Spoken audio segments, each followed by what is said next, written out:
up, ladies and gentlemen? We are back for another episode of Chicken Bone Alley. I'm David. I'm Sterling. What's up, y'all? Boy, oh boy, oh boy, oh boy. There's a lot of news in the racing this week. There's a lot going on. I mean, there's a lot going on. I don't know if it's really news, but it's been, I don't know, just somewhat informative stuff. Some of it's news. Some of it's just a lot of rumors going around. Yeah, well, before we get to that, how was your weekend? I'm just starting. Well, I know, but you know how we are. We get to talking about it just like we start. Before we hit play on this thing, everybody, I want y'all to know, we've been talking about it for like 30 minutes. You know what? Probably need to talk about this in a little bit, so we decided to start the show. So we kind of have to stop ourselves from talking about it just because. Yeah, so we start talking now, and then we won't ever. Yeah, that's true. Get to enjoy our festivities from the previous weekend that we got to attire to. Well, festivities. We'll go with that. Yeah, we had us a wedding to DJ this past week. Yes, we did. Yes, we did. Hadn't had many since January, February, whatever. Second one since the COVID release, I guess, or whatever. But anyway, it was hot, dude. But it was real hot. It was a good one. It was a good one. It was pretty good. I don't know. It was just so hot and so muggy. It rained all day, and we were under a little, I guess you call it a barn. It's open pole on all. Barn, similar with no sides. Yeah, barn with no sides, whatever you want to call that. A stable. It's a cold barn with no sides. Well, I don't know, but they need to put some sides on and some air conditioning. Is all I can say. That would definitely not make me mad at all, because we got like 4 or 5 more to do there. So, golly.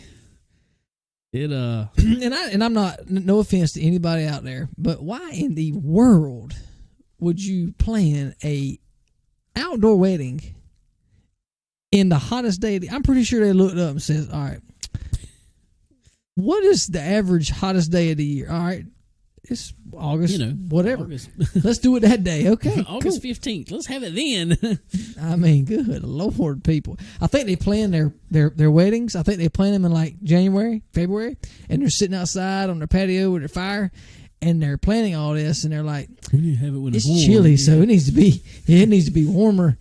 Daggum, we could come up with a couple better months between. Well, what they don't realize is, when you're sitting there, it's already hot enough, but it's okay. You got fans on you. You're sitting there. It's fine. Well, we're DJs. We keep the party going around there. Well, when them people get I watch baseball, you keep the party going. Whatever. But anyway, then people get up and start dancing.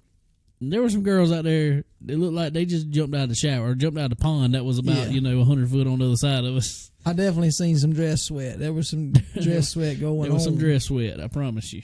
So, but yeah, it was good though. It was good to get back in a little bit. We got what? I think we're off in September. We got like 4 of them in October. So yeah, we got 4 in October. 2 in one weekend. Yeah, so we're gonna be kind of. Maybe it'd be cooled down by then. Pumping it. It should be. It should definitely. Well, I don't know. At least by the end of it. It was 80 degrees Christmas Day last year, so I really don't know. Who knows? But other than that, how was the rest of your weekend, man? Well, I mean, we spent all day. For this, I'm gonna go back and I'm gonna tell y'all a little something. Don't go to eat with Sterling when he's hungry. What are you trying to say? I'm trying to say you order too much food. I was trying to make sure you were fed properly, because we were going to be working for 12 hours straight. I was fed properly for 3 days. Well, there you go. My job was succeeded. No, it was miserable. That's what it was. We ate way too much. What do you call it? We decided to run by, where we go? Texas Roadhouse. Before we went to this wedding. Because we're the type that we don't like to eat. They're always like, hey, fix you a plate. Well, we're working while they're eating and partying and doing all their stuff. So we don't like eating right in the middle of it. Just sitting there and eating in front of everybody. It just kind of feels weird. So we pull in Texas Roadhouse. There's like, I don't know, probably 10, 15 people lined up on the sidewalk. Well, me and Sterling walked in front. We're like, y'all got any bar seats? They're like, yeah, go on in. So everybody looked at us like they were mad already. I hate it. I hate it for them. Well, So we go up to the bar. We get menus. And Sterling, he's sitting there looking at it. He said, "What you think? The what do they call them? Potato skins? Something like that. I don't know. It looked like something you would like, so I was trying to help you out. I mean, yeah, I'd like them, but I mean, whatever. But I like then he says, "Well, what about the shrimp?" I'm like, and this is just appetizers now. I'm like, I don't really care. Just get one. It don't matter to me. I could see his mouth was watering when we were talking about the potato skins. I don't even like French fries hardly, much less potatoes. Well, them potatoes, they were not just your good. average potatoes. They were like loaded down, bro, and they had stuff. But anyway, so I wanted the grilled shrimp, and he wanted potato skins, so I got both. Yeah, what's the harm in that? Both. And he's telling me to eat them. Eat it. Well, I didn't want you to starve. So before our main course even come out, I'm full. Well, he's looking on the menu. He's like, and I said I was going to get me a half rack of ribs. That's all I was going to get, just half rack of ribs. I was good to go. Man, they got sirloin and ribs on it. Sirloin and a half rack down there. You need to get that. Well, mind you, everyone, I did not have to twist his arm off or anything to talk him into this. So he's making me look all bad over there. But I just like, I made an observation on his menu. There was an observation, and he jumped at it. So I'm just letting y'all know. So go ahead and proceed there. Proceed there, sir. Okay. Well, so I got the sirloin and ribs, and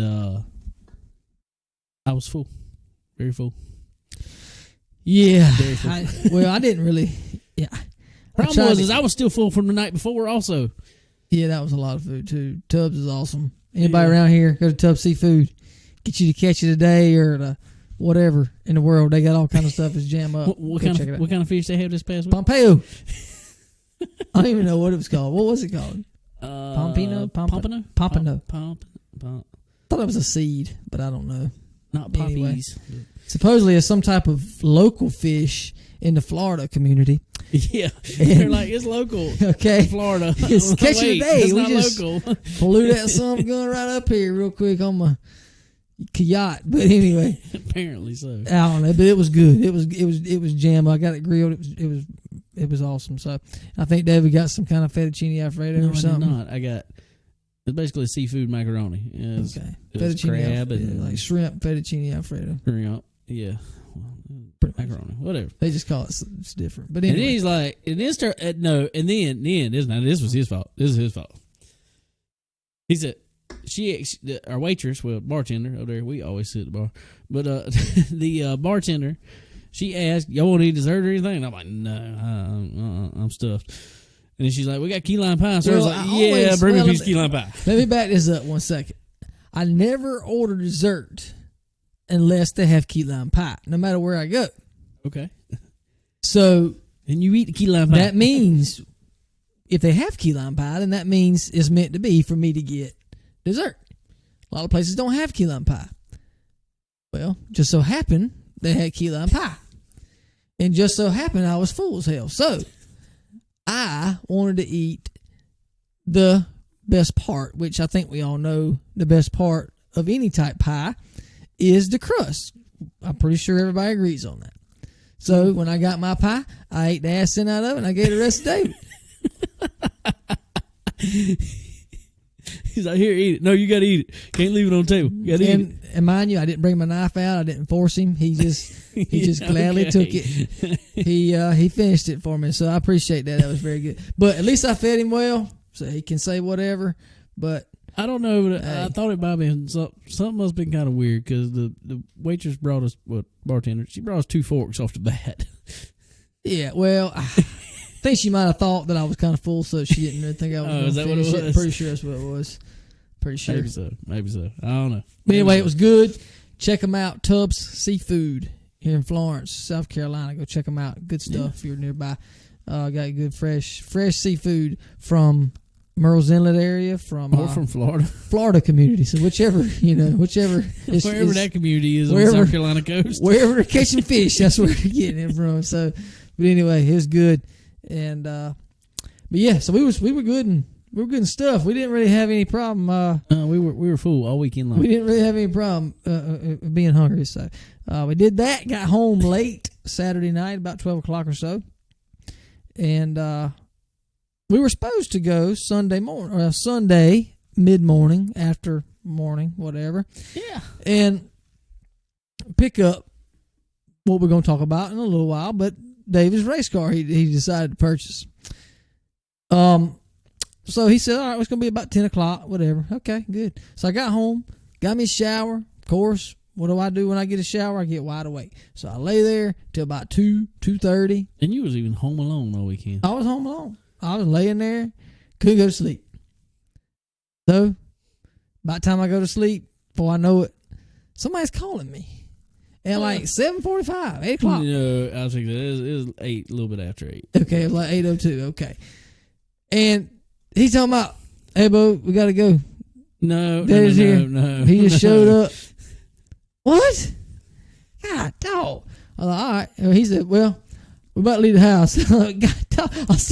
I'm like laying in the bed. I ain't got ready or nothing.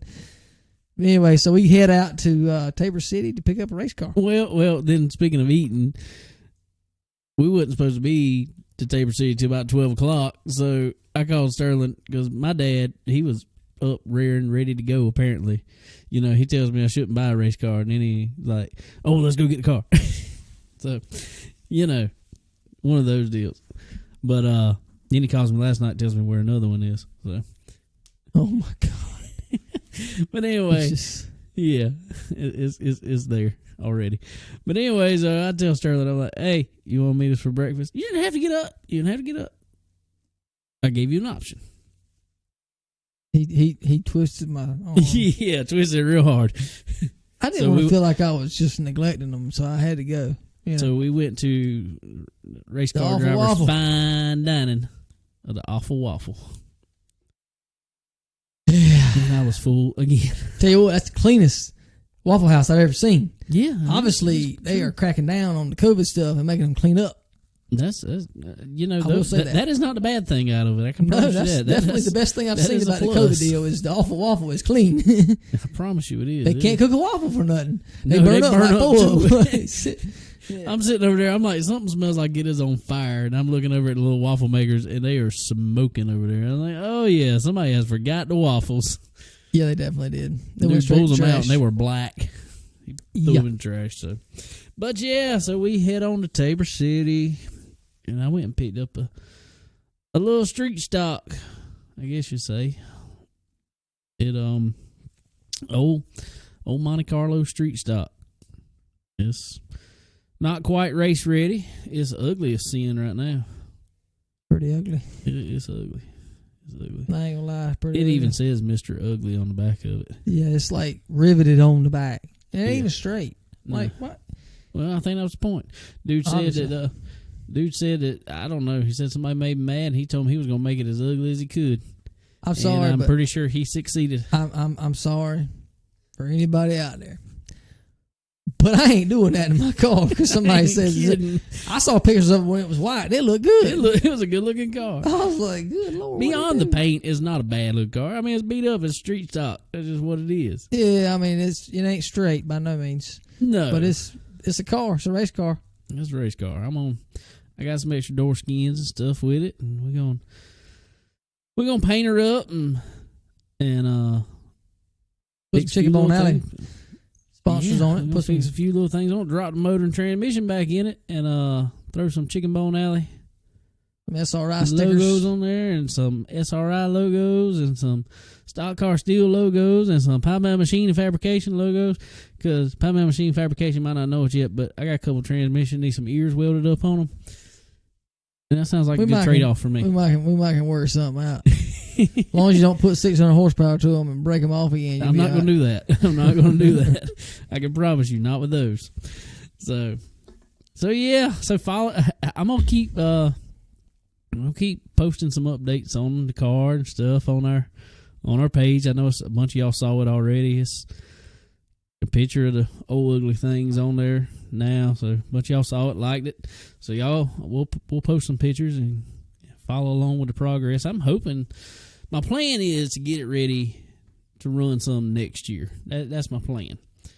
Being as REN is, getting towards the last half of the season or into the last half of the season already. But if I get, things straight on, there's a few races November, December-ish. I think you ought to rebuild a motor, put it in it, and go out there just like it is. Number everything. You go out there just like it is. Just kind of shake the car down a little bit. Number, bro. Just shake the car down, bro. Well, we might can do that. Because you might end up ripping the whole doors off of it anyway. It ain't going to make a difference. Possible. It's been like 15 years since I drove a... Exactly. So... Well, last dirt car I drove was a Monte Carlo street stock. So there you go. So there it is. It's been about 15 years since I've done that. So. Put the motor in it, go over there on a test night, and just shake it down a little bit. I can do that. Then tear it all down over the winter and make it like you want it. That's a possibility too. Possibility. Quite a possibility. But yeah, then we hauled buggy back from there. Dropped trailer with car and everything still on it, and it was Landon's, apparently, I think it was like his 11th and a half birthday party. That's what it was. He wanted to have it we got a trampoline park here local called Defy, and he wanted to have his birthday party there. His birthday is April 1st, and they had to postpone his party because of all the virus and all that stuff. So we finally got rescheduled for this past Sunday evening. So me and Sterling went and did some jumping. Yeah, I failed it Monday. That. I survived it, but I failed it Monday. I ain't gonna lie. I wasn't too bad. I wasn't bad, but my legs was just a little. I was like, I could tell I done something with them yesterday. Well, that's important. Yeah, it was fun actually. It was pretty cool. The kids loved it. Good Lord, they loved it. They want to go every day.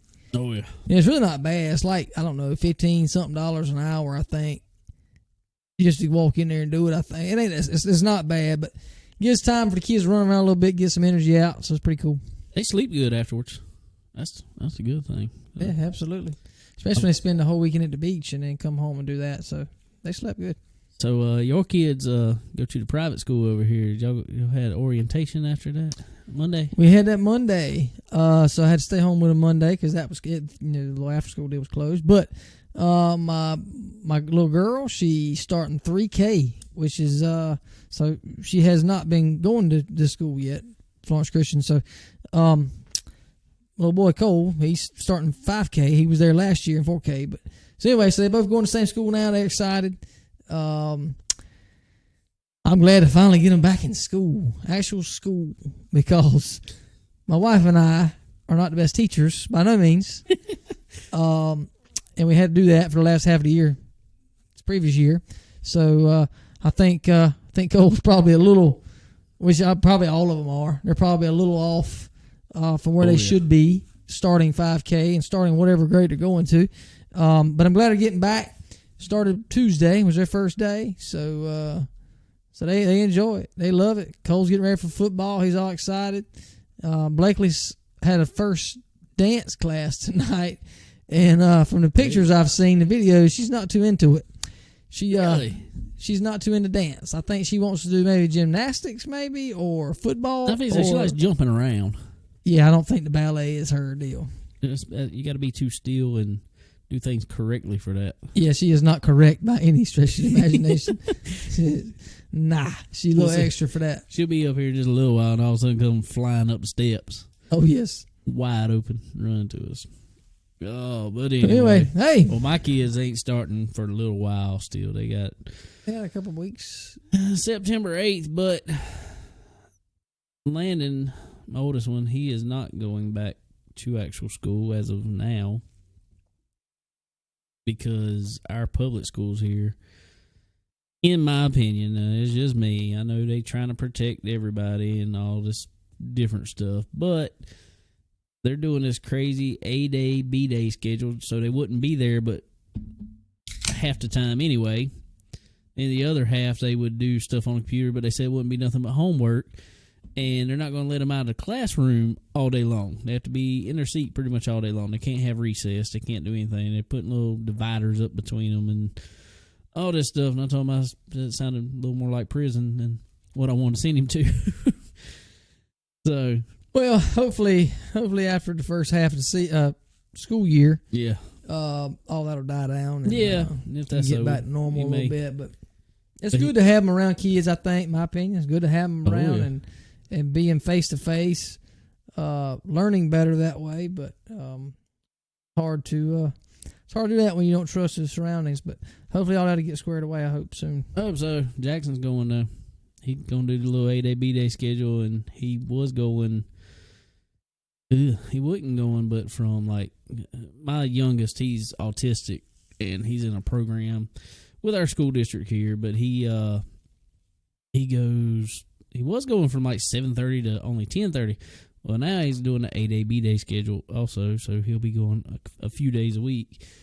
But now they say he's going from 7:30 to 2:10. Wow, tough on him. we got to pack a lunch now, I reckon. So it's all good. Oh, anyway, I reckon we need to get into a little bit of racing stuff and all that fun jazz. Yes, sir. Might as well jump right into it. Might as well. Had a lot of racing this past weekend go on. Our good buddy Derek still testing, getting ready, preparing for Oxford 250 coming up in a couple weeks. His first showing this year at Oxford had a little trouble. We talked about it before.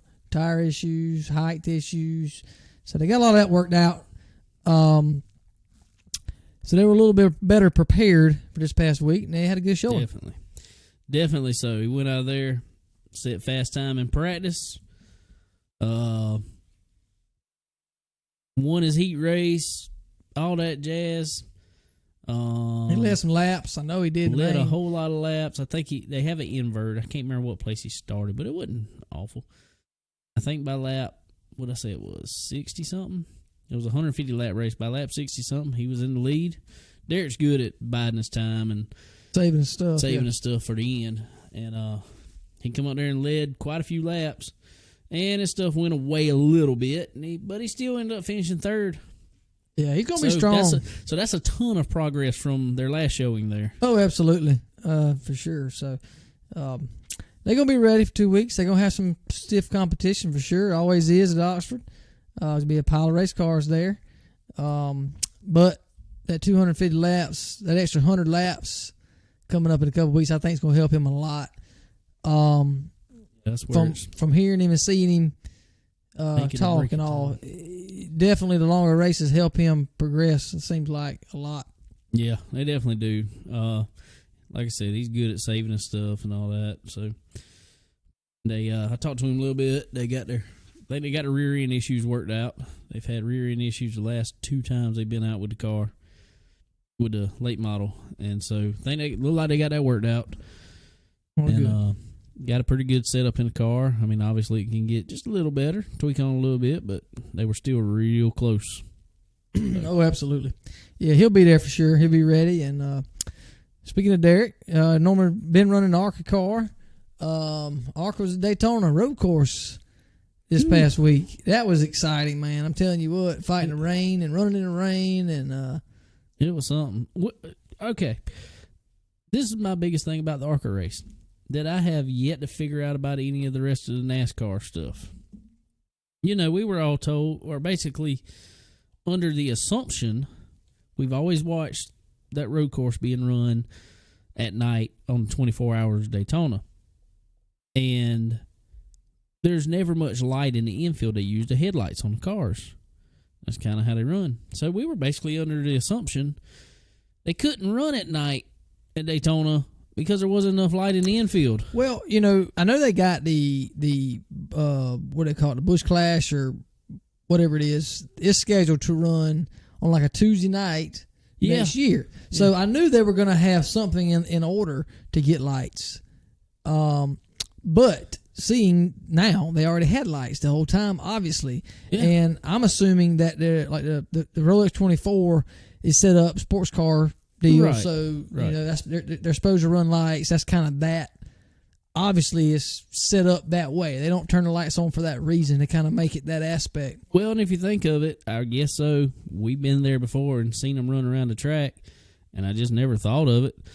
The super bikes that I don't even know what they run there anymore. Not motocross. I'm talking about the actual road racing bikes. They used to run at night over there. Right. They didn't have headlights on them, so apparently, there's plenty of light in the infield. Yeah, because it made for an awesome race at night. It does, man. Well, I said this before, and a lot of people don't agree with me. Especially in August. David don't like road course racing as much as I do necessarily. Well, and I'm not knocking you. That's just the thing. I personally like road course racing and short track racing more than any, just because it shows the talent of the drivers more. I mean, we've seen it in past years, but Michael McDowell ran up front, knowing his car is underpowered to a Gibbs car, but able to run up front, and we'll get it a cup race. But I'm just saying, just for an instance, and I like seeing that. I like seeing the kind of level playing field, because it kind of comes back to just driver skill. And running iRacing even, and it's very realistic. We've talked about that before, but running road courses on iRacing, I've been running trucks at Daytona this week. It's very realistic. And these guys that you hear them talk about it, they use the heel and toe. And I cannot do it. It is very difficult to do. But them boys that do it are 2 seconds, 3 seconds faster than me. And I'm running top 3, 4 in these races. So it's unreal what they can do. But just to see the talent on road courses really is exciting. But yeah, talking about night, I think there's nothing better than running night races, my opinion. I say all of them should be night races just because I like it. But what cars look better at night? Well, they do. It's more exciting at night, especially like you say in the middle of the summer in Daytona. I've been down there for the Coke 600 or Coke 400, whatever it is, Pepsi 400, whatever it was, in July, and it's miserable. It's miserable during the day before the night race. So, and them guys were overheating out there. They were passing out. It's not real safe. But anyway, going back to the ARCA race, I think they had to postpone a little while because they had some lightning around the area. Right. Had to postpone that some. They finally got it going. Had to run in the rain a little bit, off and on. They were kind of back and forth with tires. I didn't even realize ARCA had rain tires. I didn't either, but that's what I understood. They were talking about running them and not running them and whichever. And so it was pretty neat. What was the boy that was running up front? Sam Mayer. Sam Mayer. I just, in my opinion, I'm a fan. I'm watching. He had fractured his. I found out later. I didn't know this when we were watching it. He had fractured a bone in his. I can't remember if it was hand or wrist at Road Atlanta in a sports car race. Right. And just to preface this conversation, but yeah, he hurt his wrist, hand, whichever. Well, he goes out and runs the first stage, I guess, and drives it up to the front. Drove it to the lead. Rolling. Ran, who was it? Ty Gibb? I think it was. I don't think it was Ty. No, I can't remember. Yeah, it might have been Ty. Anyway, whichever it was. Run him down from like 3 or 4 seconds back. He was rolling.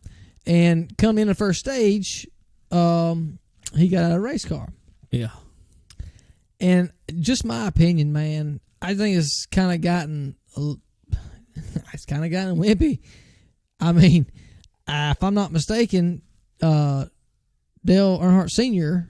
ran Watkins Glen or Sears Point, wherever it was, with broke collarbone, shoulder, broke all kind of junk. I mean, and there's been a pile of them do that. Now I know it meant more then because sponsorship required more of you then, I guess. But to me, it goes back to just me. I could not get out. I don't care, dude. There'd be enough adrenaline rolling.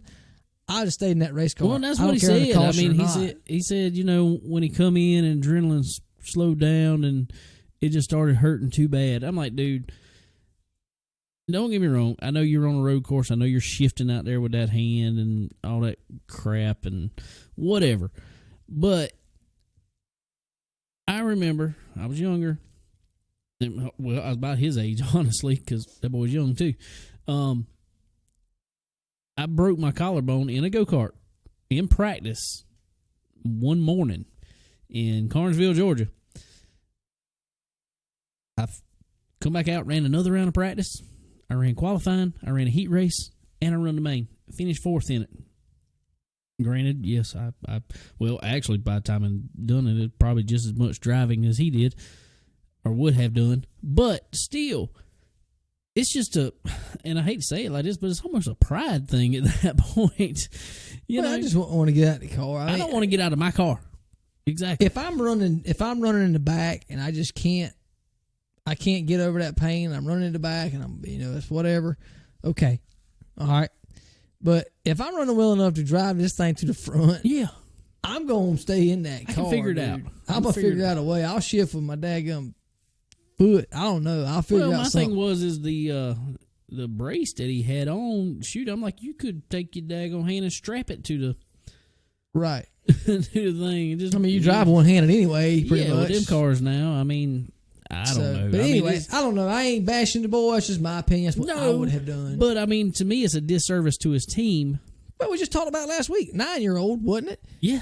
Freaking, no, he's 12. Had 12-year-old, broke his hand all up, had to have surgery all in it. He wrapped the thing up, went out there and won the race. I mean, it's just, but to me, it's when it's like that. And, yes, just like you were saying, if you'd have went out there, run in the back, been falling back because you couldn't shift or something like that, okay, yes, get out of the car. 100% understand it. But it is a disservice to your team, in my opinion. Yes, I don't feel the boy's pain. I don't know what he's feeling. But when you took that car, and I saw him drive up from 3rd all the way to 1st from over 4 seconds back, and then you up and get out your car? Yes. No. Tough, you can't do that. Because at that point, they put a driver in a car that had never been in the car, wasn't sized up to his seat, nothing like that. I think he ended up finishing, 4th, I think it was? Yeah, I think it was. It was not. I mean, it was good, but I don't think it was what the. No, the car had a whole lot more. The car had more in it, but.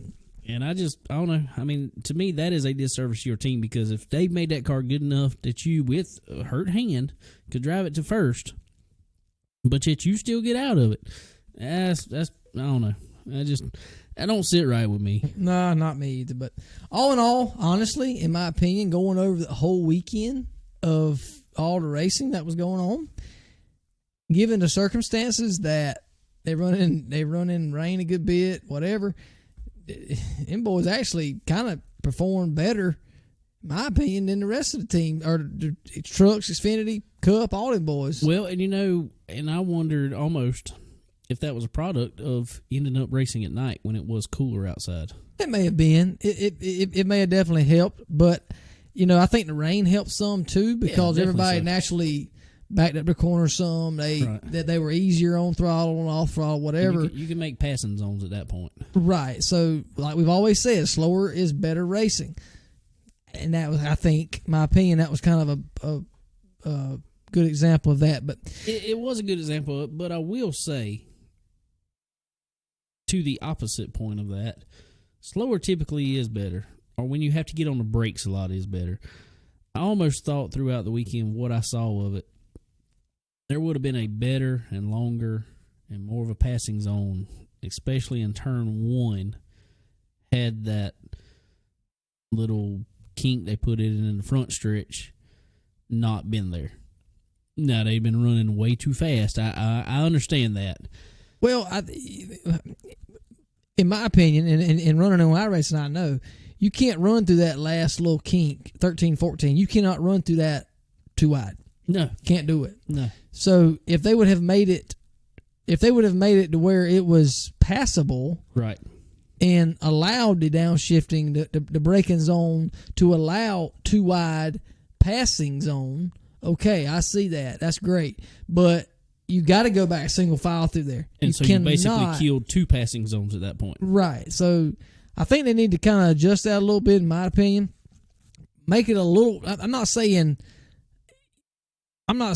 speed it up necessarily, but need to make it wider. Need to make it a more sweeping corner, something to where it allows a passing zone. Because coming down off the banking like that, having to get so far out to the outside of that 13 corner to be able to make it down through 14, it's impossible to run too wide there. I got spun out on a caution lap coming to the green on iRacing just because you can't run too wide through there. I didn't understand in the in all the races over the weekend there why they didn't do like they do Charlotte. Just below that start, yeah. Exactly. I don't know either, other than the only thing I can figure is it would allow the back of the pack so much more momentum. Well, but I mean, it's not going to be any more than what's on a regular oval. No, not really. I don't know why they didn't do because it, you actually killed the back guys with the way they were doing it, because the last 4 or 5 rows was still in it when they took the green flag. Yeah. Yeah, it was. I think they're going to work on that. I think they kind of threw that in there quickly because they found out how much speed they were carrying through tri-oval going into one. Yeah, they claimed they was going to be possibly running through simulations. They don't really know because they did not have a car out there to actually try it. But through simulations, they said they probably would have been running upwards of 230 mile an hour going down there. Yeah, and brakes would have never slowed down. I will say, if you get on it on iRacing and blow that corner just to try it, it's hard. It's running pretty good. Yeah. So, but anyway, ARCA race was cool. Xfinity race, didn't get to see much of it. Like I said, we were working. I think Austin Cedric won it. Yeah, they said they put on a pretty good little show there at the end. Yeah, him and what's the other boy's name? They were constantly spinning it out. It's constantly spinning out, one after another. So it was hard to kind of keep up. But I think Chase Briscoe was running up front. He ended up finishing back in the pack a good ways. But yeah, I know Noah had a good car, and he spun out a couple times, but he ended up coming back up and finished third. Brandon Jones finished second. AJ Allmendinger, I figured would have been a ringer there. Probably would have kind of figured he would have dominated that race, but he kind of run fifth all day. Well, but they had a messed up pit call there at the end. They were supposed to come in, they didn't come in, and he ended up finishing fourth.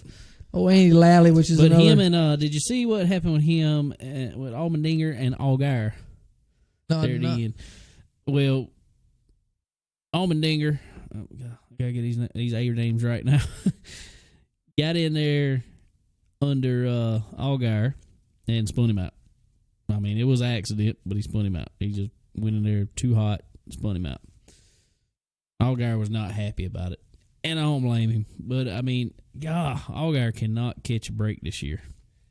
Dude, I swear he gets run over all the time. Now, whether it's a mistake or whatever, he gets run over all the time, dude. The majority of this is not of his making. No, it's not. He has just had horrible luck people this run year. over him. I mean, everybody's run over him, and it's been terrible. It was. So they kind of got into it. Allgaier got out the car. He was mad. I don't blame him. I mean, especially after the year you've had. I mean, you're tired of people running over you. Yeah. And I don't blame him a bit. Got run over again. But what was so funny about it, and I hate it for Allgaier, because I like Allgaier. We saw him in the garage over at Darlington. He was in there working on the car himself because he felt bad about getting into the fence. So he got out there and he was putting vinyl on the car himself. Yeah, I like AJ. He's a cool dude. And you talking about Allmendinger? I'm talking about Allgaier. Allgaier, yeah. Allgaier did, yes. Yeah, well, so both you messing up on the names too, See, just like I am. Just like I am. So anyway,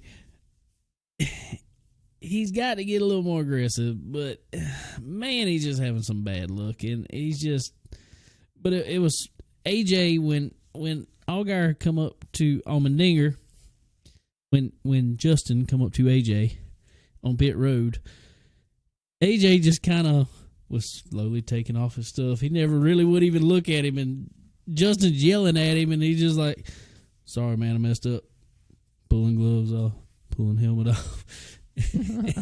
and Justin's down there kind of wanting to argue. You could tell. I mean, he's like, pay me attention and argue. I mean, not necessarily wanting to argue, but just, I want to get my point across. I don't blame him. But AJ was just kind of, man, I messed up. My bad. But in AJ Allmendinger fashion, he says, yep, I messed up, took you out. I'm sorry. I've seen you make plenty of mistakes. I was like, oh, God. That's the heat of the moment. Like I've said before, you interview somebody right after a race, right after a confrontation like that, right after on-track confrontation, you're going to tell them what you're going to get.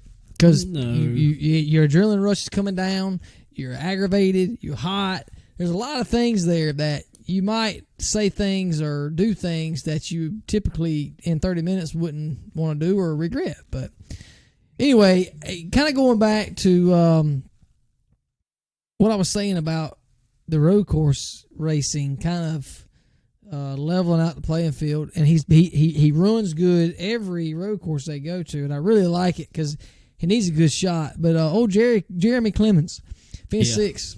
That's cool. South Carolina boy. Yes, sir, buddy. I'm proud to see that. They got a little small team, small shop. They do a lot of things themselves, and don't get a whole lot of outside manufacturer help from what I've heard.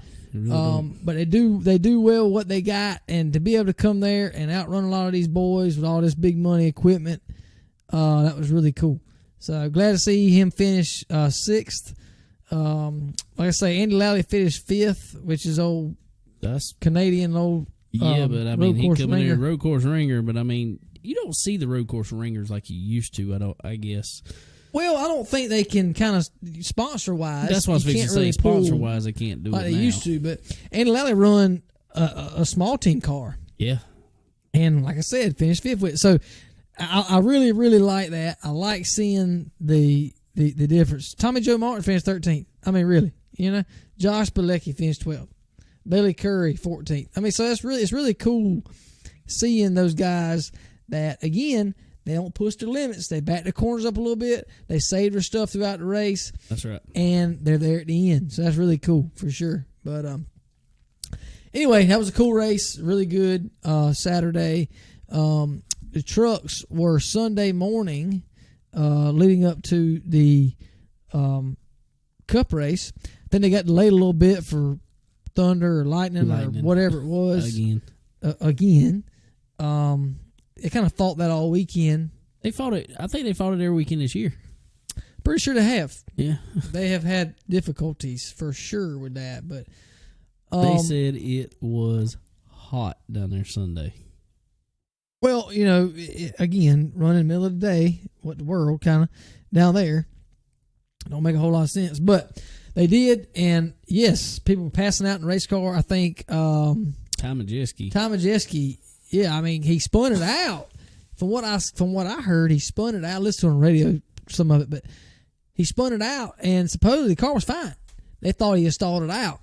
Right. Well, they were like, the car's fine, but he put wind on that down, and I think he just overheated and just spun it out just to get out of the way and all. So I hate that for him.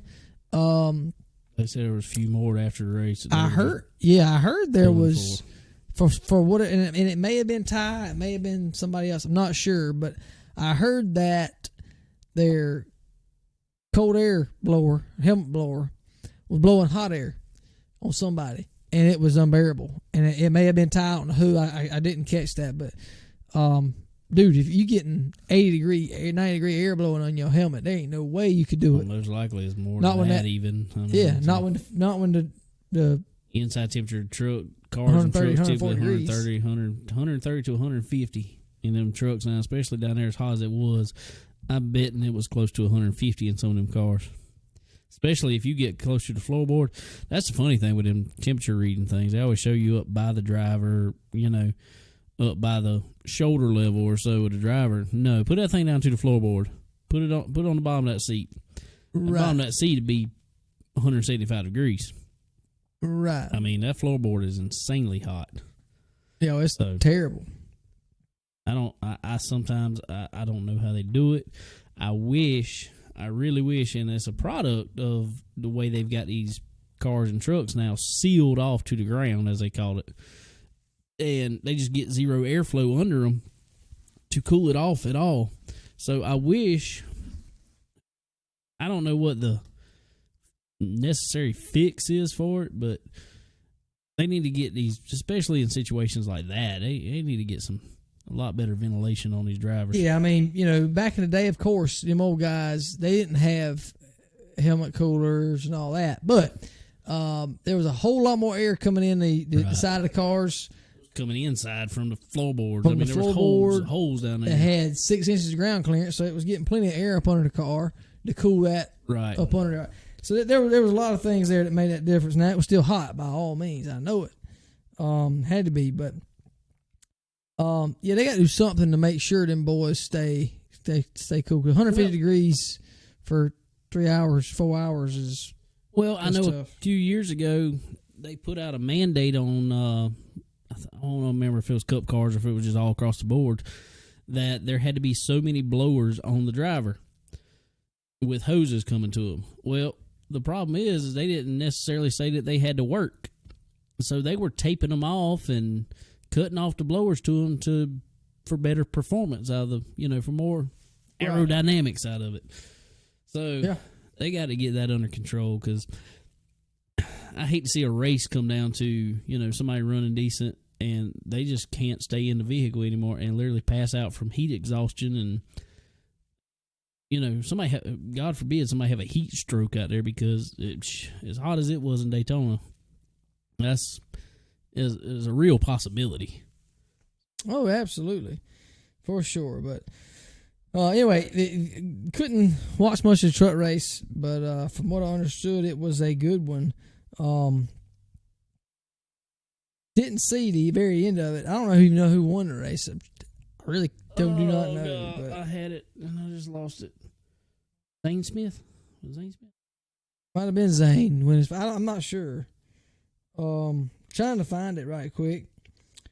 But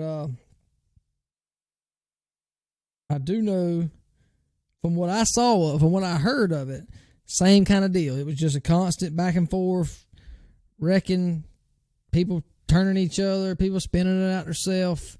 So it was a lot of that. And I don't know, man. They just, hey, it is what it is.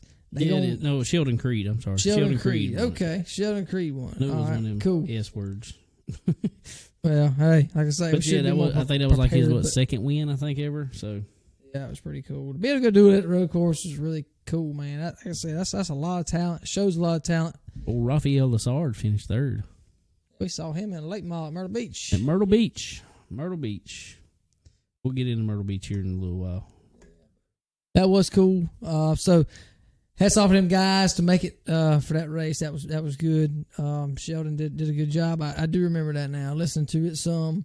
He pretty much kind of dominated that whole thing there towards the end, from what I heard. But anyway, that was cool. Going back a little bit later in the day to the Cup race.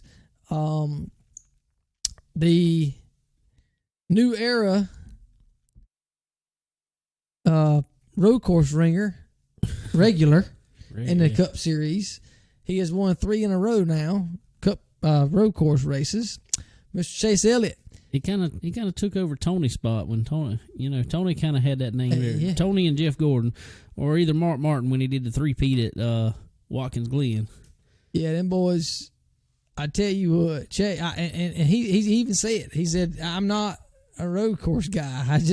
He just gets it, I guess, and that's really cool. Well, let me tell you a little something, and I like Chase. I like Kendrick Motorsports, and I like all them, and I'm not downing them for this. I'm actually, kind of commending them for doing this and figuring out how to make it work. Do you remember, Sterling? I think I sent it to you about a year and a half, maybe 2 years ago. About Hendrick now is selling track cars, track day cars. Yep. Well, guess what? They had the pretty much exact same motor package that they ran in this past week. Right. Ron Malik is over that whole little deal. Ron Malik is an accomplished road racer himself. Well, they were also at that, they've been in all kind of little races at Daytona and Watkins Glen and another thing. So they have figured out pretty much how to do a whole lot of testing on these tracks. This car isn't, not going to say identical, because it can't be an exact Cup car. Right. But they figured out how to translate that data over to a cup car. Oh yeah, absolutely. Definitely. But then on top of that, regardless if you got a good car or not, if you don't know how to drive the track, then you ain't gonna do worth the crap in it. Because that's me. I can get on iRacing and like Sterling said, it's not that I don't like road racing. I love watching road racing. I suck at it. When I watch it on, or when I try it on iRacing and stuff, I suck at it. So that's my only thing with it. But Chase Elliott, you can't drive a slow car fast. Well, so no, he has figured out how to make a fast car fast. He very talented. Very talented, and he just this road course stuff is clicking for him. Well, I love it. I really do. And I mean, even seeing him at Roval. I mean, the first year at Roval, ran great. I mean, I know he didn't win a race. I think Ryan Blaney won it. Yep. By default, I guess. We've been there for both of them. Yep. And not this year. But he ran well, and to see last year dominate the race and then drive it into Tom's tires, heartburn turn 1 or whatever, drive it in there because he's just running in too hot, come back from the back and just run him down. I mean, it's just very impressive watching him, and to see him be able to do that at Watkins Glen and Daytona Road Course is it's pretty daggone cool, man. And even running iRacing, what little bit I can do on a road course to stay consistent. And I run 20-lap races. But to stay consistent and hit your marks every lap, every corner is very tough. That's the thing is, when you run a 4-corner oval track, hitting your marks, you're going in turns twice a lap, coming out of turns twice a lap. Right. If you compare that to 20 laps, laps, 20 laps on 14 turns, you got to hit entry and exit on this track. So right, it's super impressive. It really is. I and like I've said, that to me that shows talent. Man, that's just really cool to know that okay, Chase didn't just look up on one of Watkins Glen. Okay, well he had a good car at Roval. Okay, well now he's at Daytona Road Course where nobody has ran, and to go down there and do what he did was really cool. Before that late race caution, I think he had like a 10-second lead. He was strolling. So that was pretty neat to see that. I really do. I don't know if they will. People probably won't agree with me. But I hope that they end up running this race for the summer race. The whenever that is. But we'll see what happens. Well, I definitely think that I think the road course at Daytona is probably going to come back. But I want to ask you a question that I heard actually on Door Bumper Clear, their podcast this week, about that. Would you like to see the Daytona Road Course come back at the expense of, say, the summer plate, what we consider typically the plate race, big track oval race there? Would you sacrifice that to see the road course? I would, absolutely. It's a wreck fest, man. You go to plate racing now, it's a wreck fest. The fastest car, the best car does not win that race. The safest, smartest, in my opinion, thing to do now, till they can figure out something to make the racing better, on plate racing or super speedway racing, whatever it is go to that. Yeah. And I know people are going to disagree with me, but I grew up loving Daytona and Talladega because of Dale Sr. Watching him see the air, as he always could say, see the air, and learning that's unreal. Well, it was such different racing back then too. Not only that is just like Dale Sr., for instance, I remember his very last race, which was his, well, was it his last? No, it wasn't his last race, but it was his last win. Might have been the last race at Talladega. I can't remember. But it was the very last win was at Talladega. Kenny Wallace pushed him to the front. That was the thing. Kenny Wallace could push him to the front. Now, it's just constant blocks on these plate races. Well, and I don't mind the blocks as much when it was 2, 3, 4 mile an hour, 5 mile an hour runs. That was okay because you could actually block and bump and survive. Now it's 30 mile an hour runs, and you cannot survive that. And they're going to block. They're going to do it. You're going to block, just knowing they're going to get took out. And they're blocking, hoping that whoever they're blocking, that line they're blocking, is going to let up, and they can't do it because the people behind them's not going to do it. You can't do it. So it's just, to me, it's not interesting anymore. It's just nothing but tearing cars up. Yeah. And until they can get that right, I could care less. I could care less if they run to 500 anymore. Right. Just because it just sucks as far as the racing. I'm the same way, and I'm hoping, and we got some news out on it this week, I'm hoping that this new car, this next-gen car, as they say, is going to somewhat fix that. But I don't know that they can. The way they got these cars so sealed off now, I don't know that you're going to fix that because they're so worried about air getting up under the car and picking the cars up that they're sacrificing so much else. The draft is insane now because it's blocking all the air. Well, I agree, and I'm gonna tell you this: Formula One cars, okay, they have progressed, and I saw a stat just the other day, and I don't know what track it was. I don't follow F1 racing, but from 2014 to 2019. The pole speed, the pole lap was 10 seconds faster. Now, I think they have decreased horsepower. Yeah. They have upped downforce. Yeah. Now, that being said, this next gen car is not by any means, no way are they going to decrease in downforce. They can say what they want to. It's not going to do it. It may put less front downforce and put more side force or whatever, but they can say what they want. But it's not going to get rid of downforce. No. They're trying to be as close as they can be to an F1 car. They try to get to that. And I don't know why, because you look at an F1 race and it's pretty much wherever you start is where you finish. Well, a F1 race reminds me almost of a horse race. Yeah. Yeah, they talk about drivers a little bit and riders, but it's mostly they're talking about the team preparedness.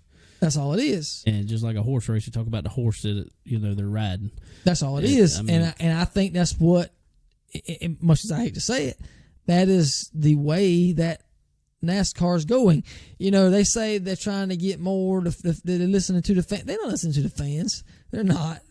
There's no way. They can't at this point. They can't turn around and say, okay, let's put an 87 Monte Carlo out there and let's race. They can't do that anymore. Would the fans love it? Absolutely. Oh, yeah. I would love it. Running old bi-spot tires and slipping and sliding around, running, 30 mile an hour, 40 mile an hour slower even. Yeah. It's fun. That's good racing. That's cool. But they ain't going to do it. Not going to do it. Not gonna. In my opinion, and I'm no physicist or nothing like that, apparently, but they've got to, never mind, I ain't gonna go there. They just got to get it. They got to get these cars changed. I mean, I think this is where I was going. I will say it. If you're gonna up that downforce so much and all this other stuff, they're gonna have to get away from weight on the car, which is gonna take it even farther away from a stock car, in order to let them run faster speeds than 200 mile an hour, because they're not worried about the driver's safety right now. That's not what they're worried about. They're not worried about 200 mile an hour driver safety. They're worried about it flying into the stands. Well, apparently they don't worry about that with IndyCar, because IndyCar, they just set a lap the other day, one of the fastest laps run at Indy since like 1987 or something like that.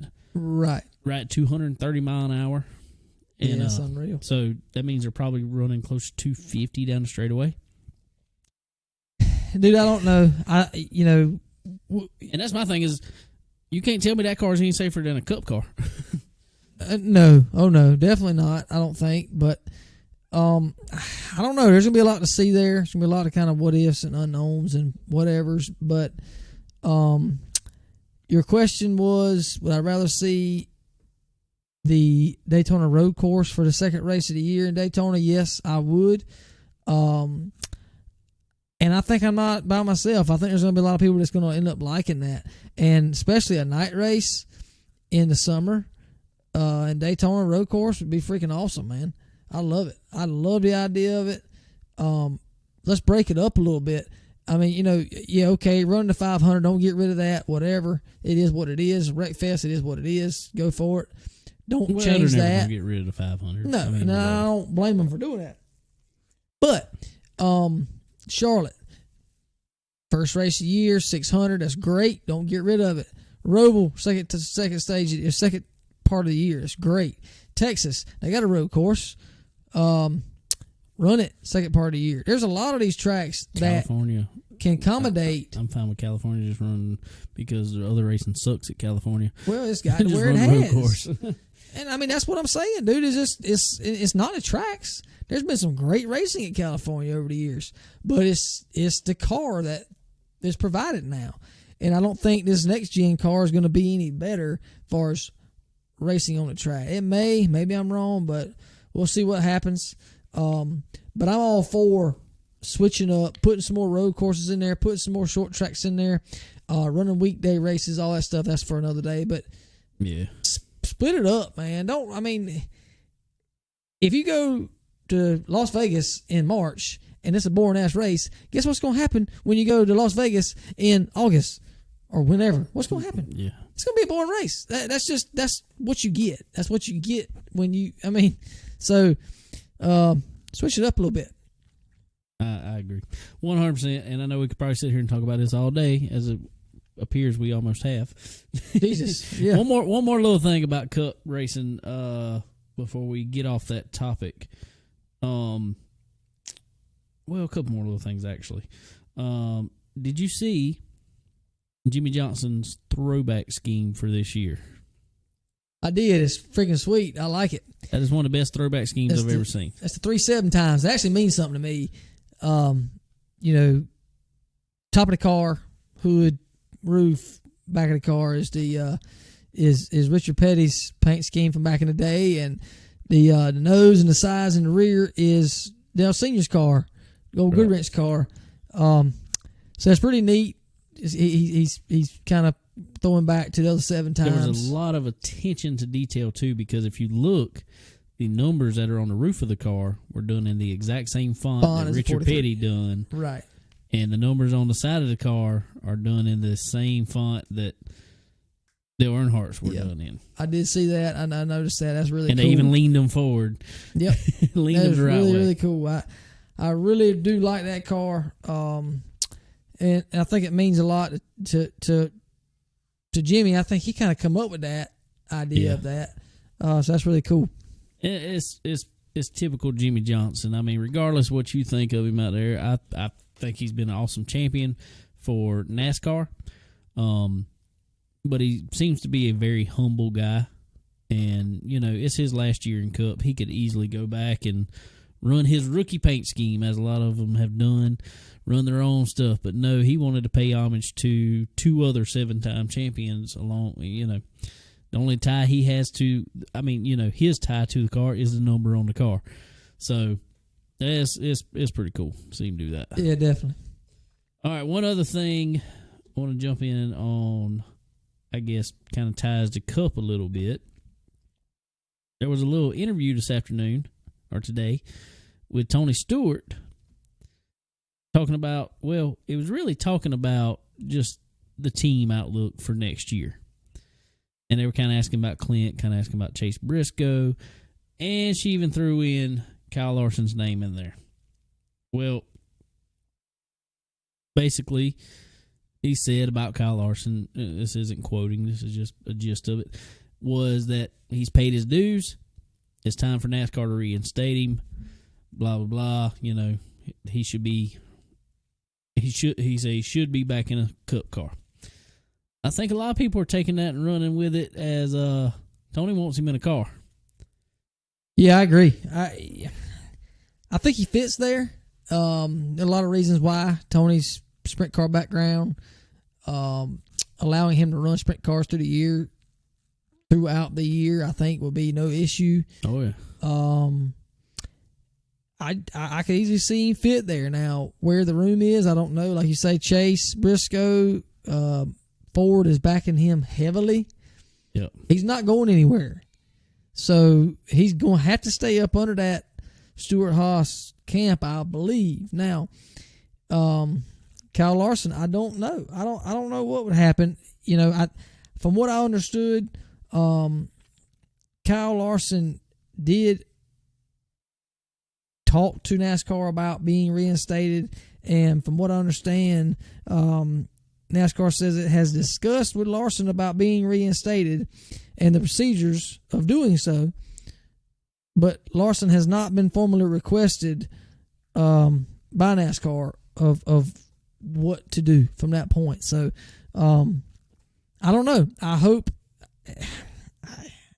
really hope, if that's what he wants to do, I really hope they give him the chance, because he's, like you said, he's paid his dues. I mean, Lord, it's whatever now. He's got. Well, I think the court of public opinion now has kind of forgiven him for the most part. If you go publicly wise, yeah, there's probably a few that still think. We all think, yes, he made a stupid move. But it shouldn't end his career. But we got some more to talk about him here in just a little while. But first, tell you something.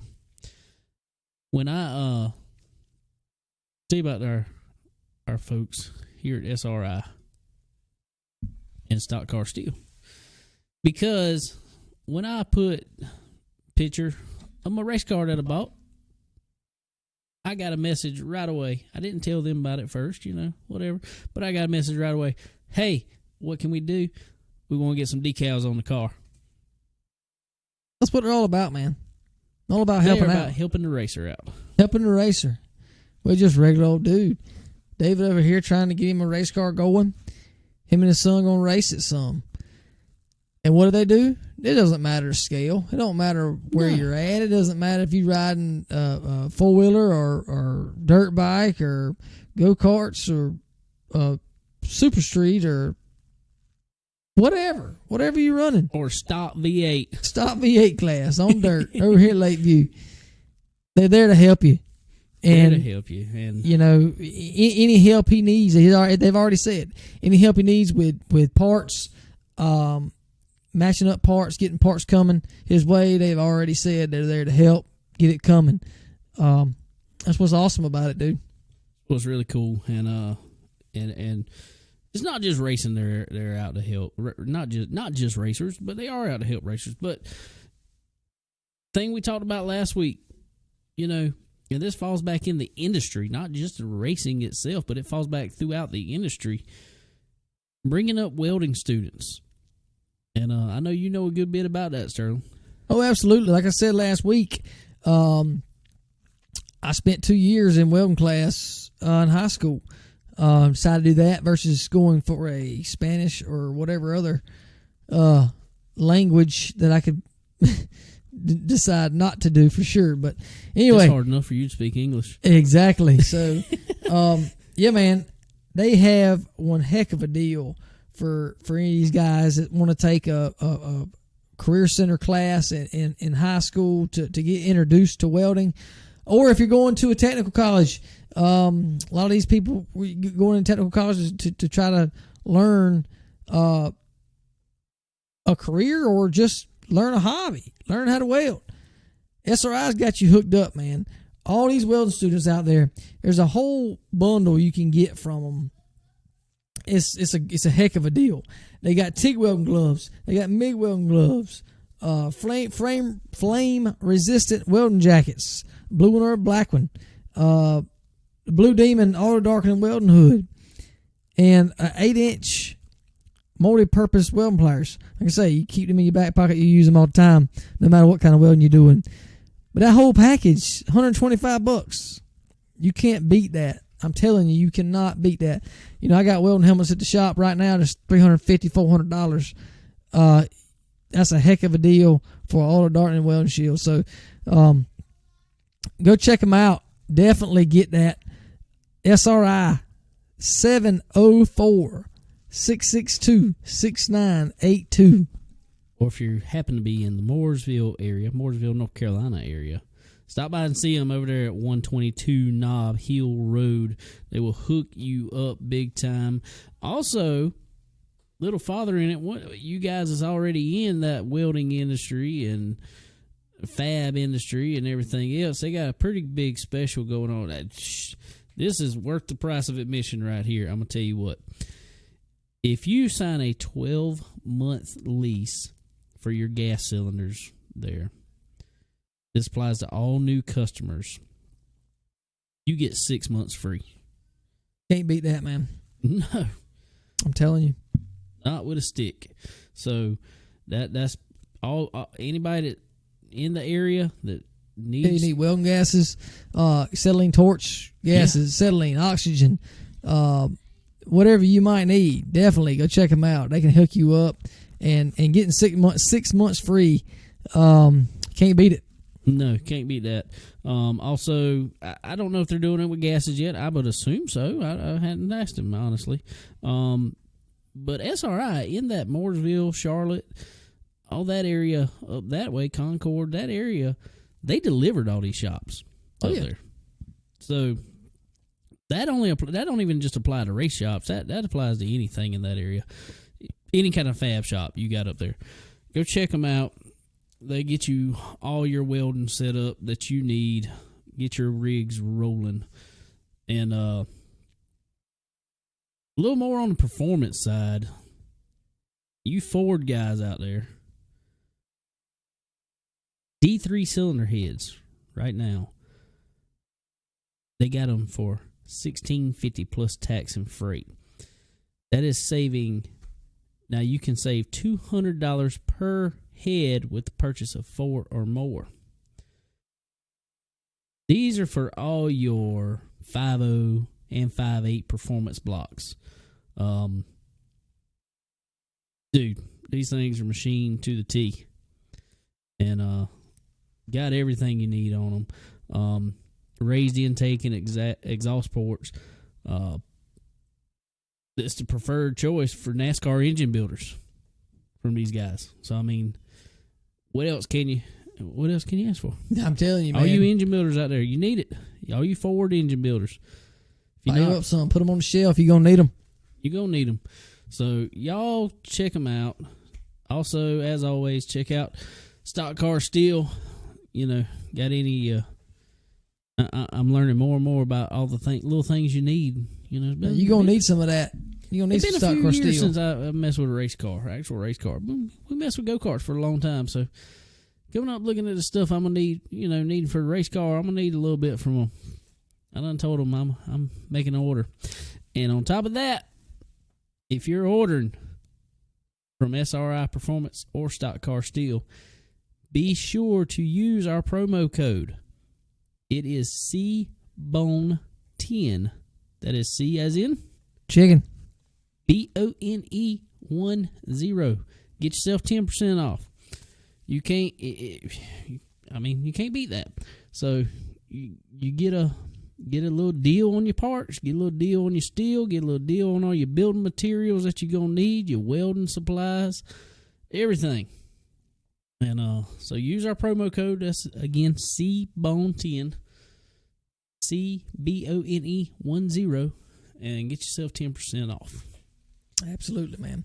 Like we were saying, our SRI sponsored driver, Mr. Kyle Larson, went back to Knoxville last week. Won. I know it wasn't the Knoxville, whatever. Well, it wasn't the Nationals. The prestigious race at Knoxville, but it was all the same drivers at Knoxville. Yeah. So what was it, $50,000 win or whatever it was? I mean, it's still all there. So he went and dominated the thing, of course. Won it.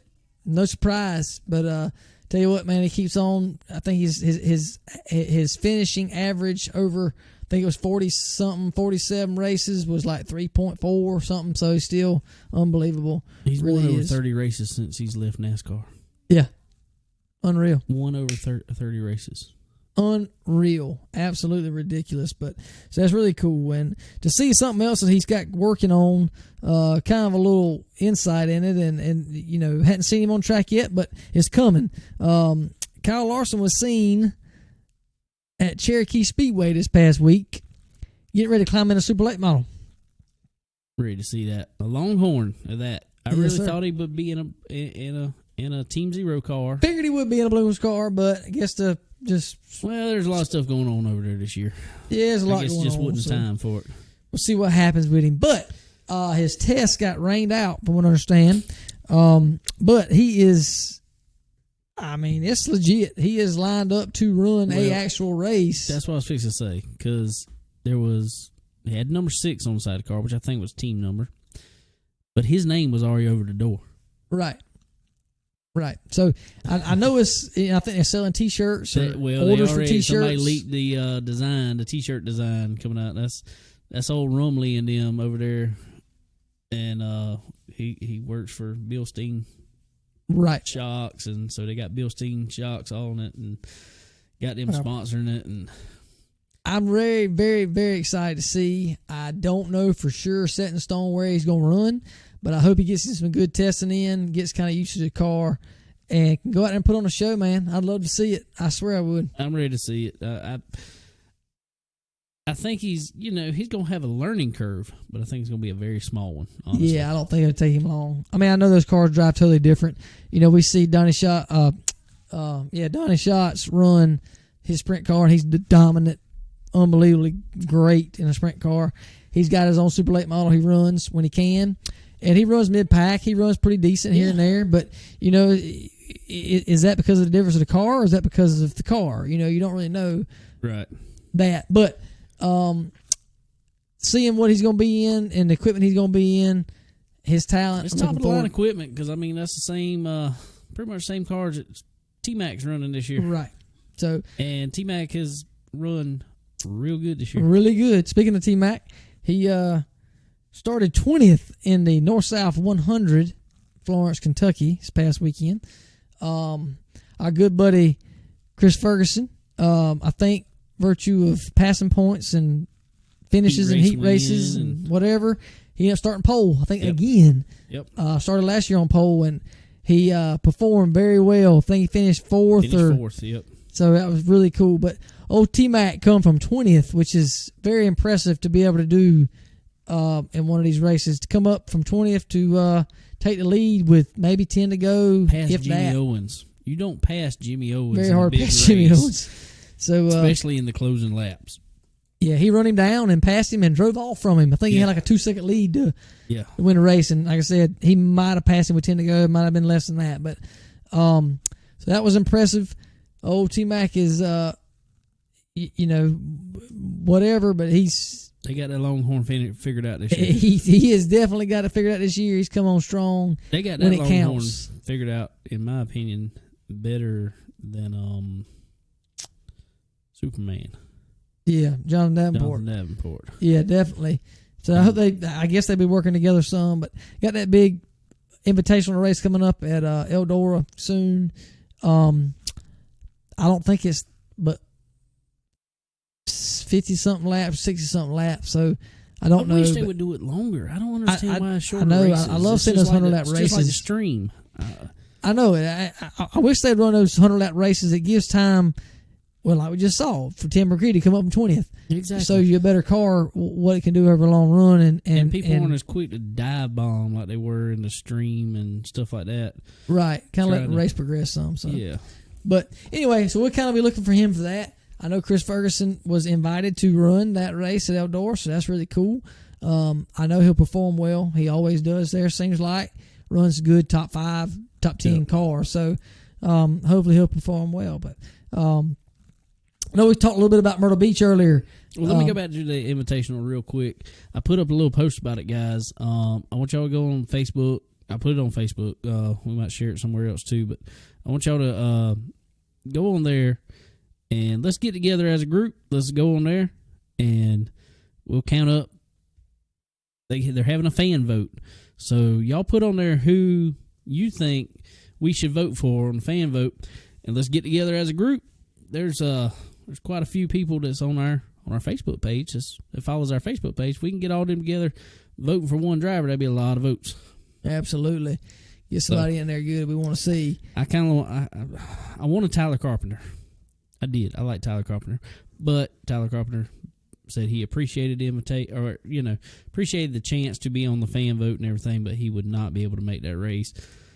And that's probably a good thing because Tyler runs really good at really small tracks, really, more what he's used to.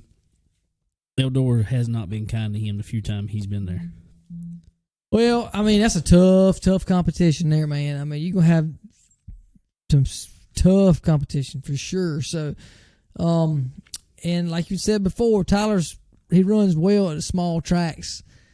Eldor's probably not really his best track, but I don't know, man.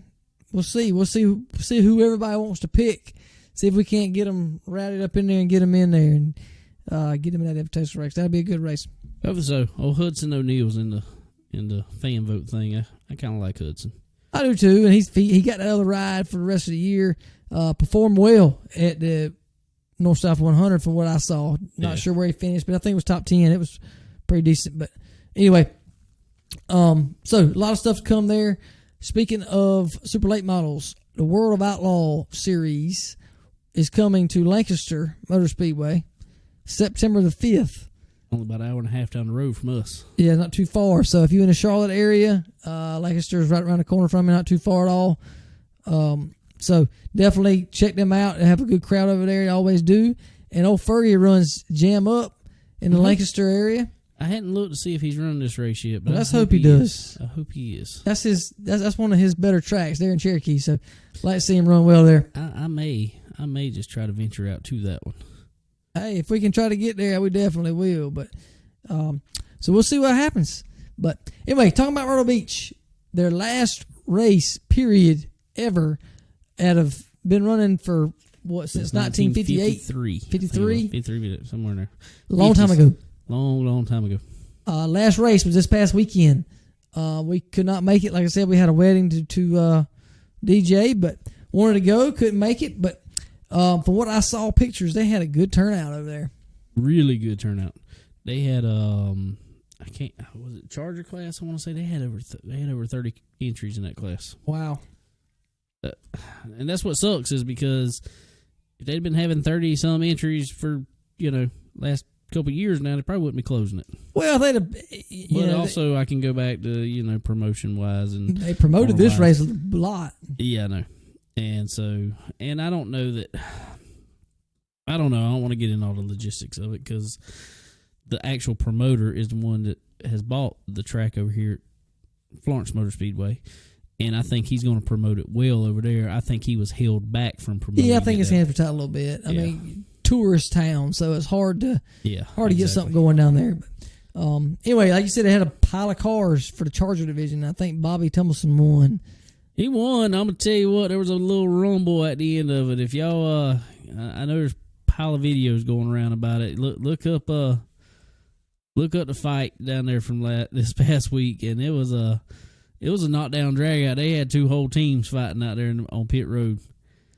I mean, it was something else. And it was so funny because somebody said, well, what they going to do? Ban them for life? Yeah. That's a way to remember the last race of the year, that's for sure.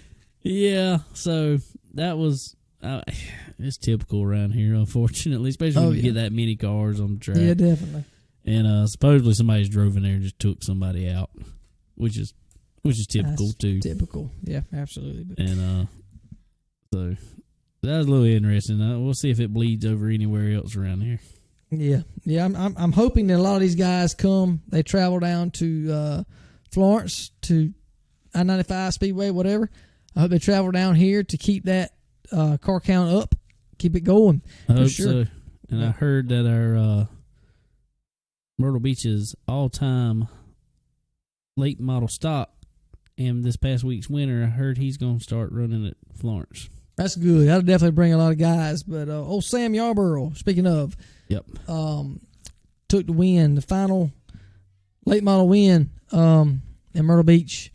Cumbie Elliott Racing, Chad McCumbie owns that team. Yeah, so that was really cool. Car looked good. Car was fast from what I could see, and he's always been fast down there, though. Yeah, he knows that track like the back of his hand, and I think we're gonna might try to get him on here, talk to him a little bit about his. We can ever line up with him and get right on here, and we'll talk about his past down there and what he's got going on in the future, maybe. Yeah, that'd be sweet. But locally around here, I know Sumter Speedway ran. I don't know anything from it. I know they were able to run though. We were kind of a lot of tracks around here were kind of battling the weather. I know Lakeview was supposed to have a pretty good sized race over there, and they got flooded out though. They did. They definitely did. And it sucks. They have fault weather all year, but something big coming up, and we're kind of involved in this a little bit. No, I mean, in a distant way, I guess you say. This weekend, this Saturday, if you are in the Lakeview area, Eastern South Carolina or Eastern North Carolina on the south side there, the SRI Dirt Cup Challenge Modified's going to be there this Saturday. Maybe have a pile of cars. Pile of them. So that's gonna be something good, something real good. Yeah, definitely. Hopefully the weather will hold out for them, be able to get some running. Because I'm gonna tell you what, if you don't know Lakeview, if it rains some, it floods some. I'm telling you, it becomes a pond quickly over there. That's a product of, unfortunately, dirt tracks. It's hard to have good drainage. Yeah, it is. And when you build up dirt in a circle, get a bunch of water in it, it just looks like a pond on the inside. Yeah. And it has done that about 5 times this year. Yeah. And it sucks for them because, they try to schedule races over there, so they're not running every week and give some people breaks. So, if they have to work on the car, they can, they won't miss races and stuff. So, but weather has not worked with them this year at all. So, no, it hadn't. And, but hopefully they'll be able to work it out this coming week here. That's going to be a good showing for them.